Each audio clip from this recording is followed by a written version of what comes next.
السلام علیکم، welcome to my channel. آج ہم انگلش گرامر کے بنیادی رولز یا اصول و قوانین میں سے پہلے 4 کا ذکر کریں گے، جن میں سبجیکٹ اور ورب کے درمیان جو ایگریمنٹ ہے کہ آپ لوگوں نے کس طریقے سے ورب اور سبجیکٹ کو ایک دوسرے کے ساتھ ملانا ہے۔ اس ویڈیو میں ان تمام باتوں کو زیر بحث لایا جائے گا۔ رولز تو کافی سارے ہیں، لیکن پہلے 4 یہاں پہ آج کی اس ویڈیو میں ڈسکس ہوں گے اور باقی آنے والی ویڈیوز کے اندر انشاءاللہ۔ تو پہلے نمبر پہ جو ہم بات کرنے جا رہے ہیں، فعل اور فاعل کا تعلق، ایگریمنٹ بٹوین سبجیکٹ اینڈ ورب۔ تو dear students, basic rules: a singular subject takes a singular verb while a plural subject takes a plural verb۔ اس کا مطلب یہ ہے کہ اگر جو ہے آپ کا ورب یا فعل واحد ہے، آپ کا فاعل واحد ہے، تو اس کا فعل بھی واحد ہوگا، اور اگر فاعل جمع کی صورت میں ہے تو اس کا فعل بھی جمع کی صورت میں ہوگا۔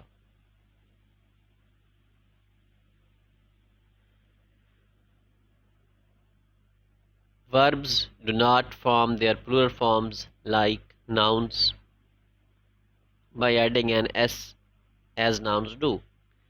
Verbs کبھی بھی اپنے آپ کے ساتھ s لگا کر جمع کی حالت نہیں بنا سکتے، جیسا کہ nouns یا اسم کے اندر ہوتا ہے۔ مثال کے طور پہ کہ ask is a verb and ask is not its plural form، یعنی کہ ask جو ہے یہ ایک ورب ہے، اور اس کے ساتھ اگر آپ ایس کا اضافہ کر دیتے ہو، آسکس لگا دیتے ہو، تو یہ کوئی اس کی پلورل فارم یا جمع فارم نہیں بن جائے گی۔ اسی طریقے سے جو ایک ناؤن ہے مشین، اس کے ساتھ اگر ایس لگا دیا جائے تو اس کی جمع کی حالت بن جاتی ہے، پلورل فارم بن جاتی ہے، یعنی کہ مشینز۔ اس حصے میں یہ بات ظاہر ہو رہی ہے کہ وربز جو ہیں وہ اس قدر طاقتور نہیں ہیں کہ اپنے ساتھ ایس کا اضافہ کریں اور جمع بنا لیں۔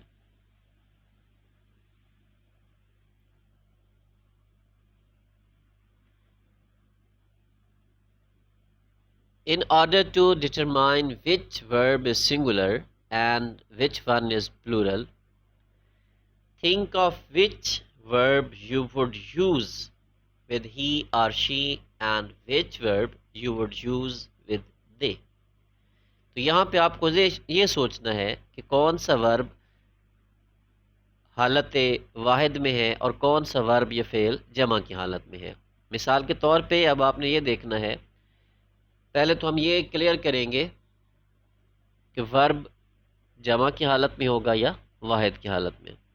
تو اس میں پہلے نمبر پہ جو فکرہ آ رہا ہے کہ وہ ہے کہ ہی اور she likes mangoes.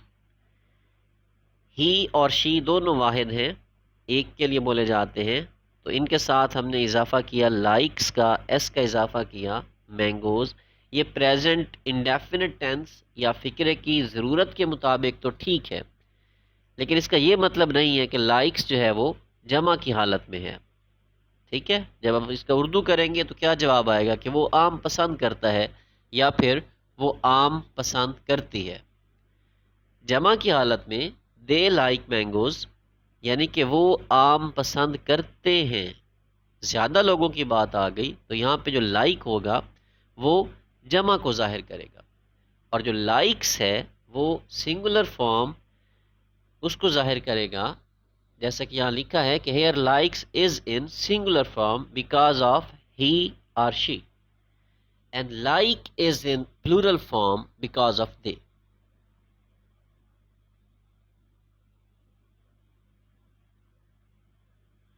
Now I'm going to show you the rules.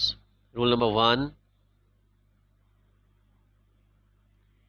If there are two singular subjects connected by are or nor, they would require a singular verb. Example, he or she is watching me playing. He nor she is arriving by train today. اگر یہاں پہ singular subject یعنی کہ واحد فاعل کے ساتھ are یا پھر نار کا لفظ لگا ہو انگریزی فقرات کے اندر، تو اس میں فقرے کو اس طریقے سے لکھا جائے گا کہ ہی اور شی از واچنگ می پلینگ، یعنی کہ وہ مذکر یا پھر وہ مؤنث جو ہے وہ مجھے کھیلتے ہوئے دیکھ رہی ہے یا دیکھ رہا ہے۔ اور دوسرا فقرہ ہے کہ ہی نار شی از ارائیونگ بائی ٹرین ٹوڈے، نہ تو وہ مذکر یا پھر نہ ہی وہ مؤنث جو ہے وہ آج بذریعہ ٹرین بذریعہ ریل گاڑی آ رہی ہے۔ تو یہاں رہا ہے یا رہی ہے واحد حالت میں ہوگا، از واچنگ ہے اور از ارائیونگ ہے، تو یہاں آپ جمع کا ورب جو ہے وہ ظاہر نہیں کر سکتے، وہ نہیں لگا سکتے۔ رول نمبر 2 جو ہے یعنی کہ اصول نمبر 2 اس کا کہ two singular subjects connected by either اور نیدر نار، آپ چاہیں تو آئدر اور نائدر نار بھی پڑھ سکتے ہیں، require a singular verb. For example, neither Jazz nor Telenor is available. Either John or Roger is available. اس کو آپ اس طریقے سے بھی پڑھ سکتے ہیں کہ neither Jazz nor Telenor is available. Either John or Roger is available.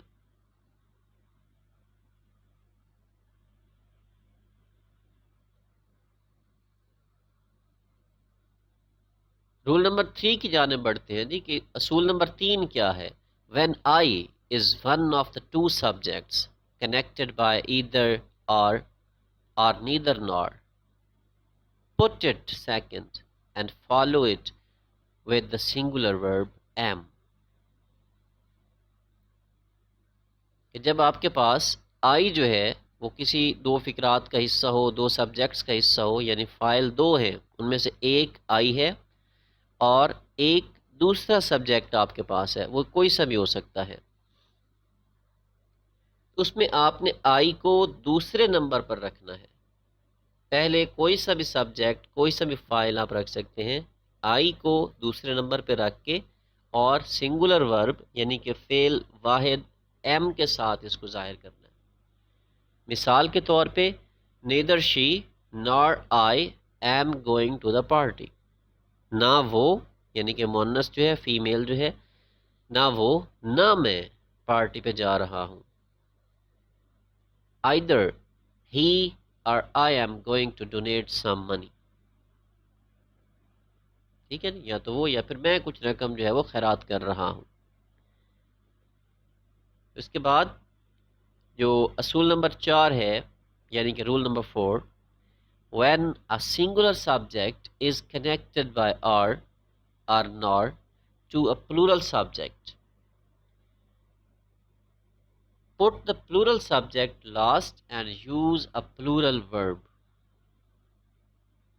For example, the white cup or the plates go on that shelf.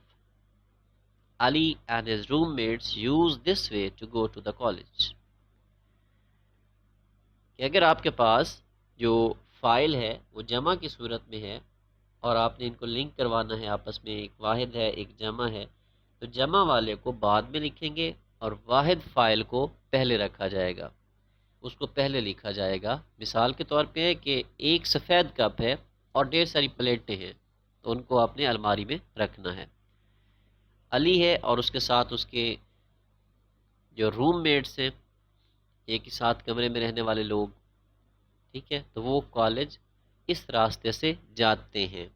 اب یہاں پہ جو گو ہے یہ بھی اس میں جمع یہاں واحد جو ہے فعل جمع کے طور پہ آئے گا، اور ایک لفظ نیچے والے فقرے میں ہے یوز، یہ بھی جمع کا فعل ہوگا، واحد نہیں گنا جائے گا۔ تو اس کے ساتھ یہ جو آج کے 4 اصول تھے گرامر کے حوالے سے، اس پہ متعلقہ ویڈیو کا اختتام ہوتا ہے جی۔ بقیہ فقرات انشاءاللہ اور بقیہ اصول جو ہیں وہ اگلی ویڈیوز میں ضرور آپ کے سامنے پیش کیے جائیں گے۔ تب تک کے لیے اجازت دیجیے، اللہ حافظ۔